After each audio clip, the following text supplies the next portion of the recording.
Hello friends, మీరు చూస్తున్నారు ఇది ఆనపపాదు అండి. ఇది నాటి 3 మంత్స్ అవుతుంది ఆల్మోస్ట్. కానీ పింజలైతే చాలా అయితే ఉన్నాయి. కానీ ఒక్కటి కూడా కాయ అవి నిలబడలేదు. అది ఎందువల్ల నాకు కూడా తెలీదు.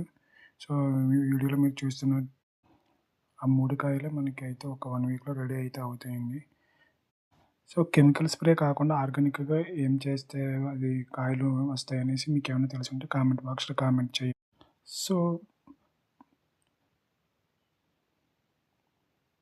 సో దాని కింద చూసినట్టయితే అక్కడ మిరప మొక్కలేసాను. ఇంకా అలాగే వంగ మొక్కలేసాను. తోటకూర వేశాను. ఇంకా అదిగో చూస్తున్నారు కదా! ప్లేస్ అయితే చాలా చిన్న ప్లేస్ అండి. ఉన్న ప్లేస్‌లోనే నేను అవన్నీ కూడా కొంచెం అలా సెట్ చేసి వేశాను. సో, మీరు చూసినవన్నీ కూడా మిరప మొక్కలు.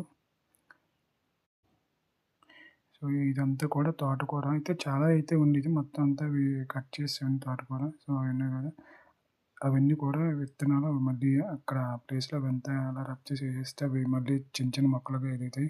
సో, ఇది కనిపిస్తున్నది వంగ మొక్కలైతే ఇంకా చాలా ఉండేయండి. మొత్తం అన్నీ పోయాయి. సో, మీరు చూసినట్టయితే ఇది అల్లం మొక్క. సో, జూమ్ చేసి చూపిస్తున్నాను చూడండి ఒకసారి. యెస్. ఇదైతే కనిపిస్తుందంతా కూడా అల్లం అండి. ఇది ఒక వారంలో ఒక 10 డేస్, 1 వీక్‌లో ఇవి రెడీగా ఉంటది హార్వెస్ట్‌కి.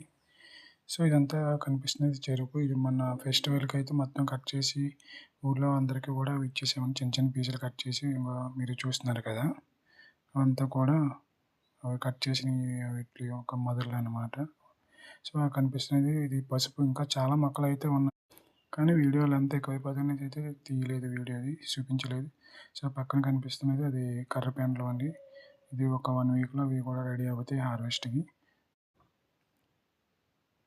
సో, ఇది కనిపిస్తున్నది పప్పాయ అండి. అది ఎందుకు కట్టానంటే అవి పక్షులు మొత్తం వచ్చి పాడు చేస్తున్నాయనేసి ఇది కట్టాను. సో, ఇదైతే టమాటో చూసారా? అవన్నీ కూడా టమాటే అనమాట. ఇక్కడ కూడా పచ్చిమిరప ఉంది. సో, ఇదనమాట ఆనపకాయ. సో, వీలైతే గనుక ఇది ఫుల్ లెంత్ వీడియో ఒకటి తీసి నేను చూపిస్తాను త్వరలోనే. సో, ఇదంతా కూడా ఒక ఉన్న ప్లేస్ అనమాట ఇది. So, thank you friends.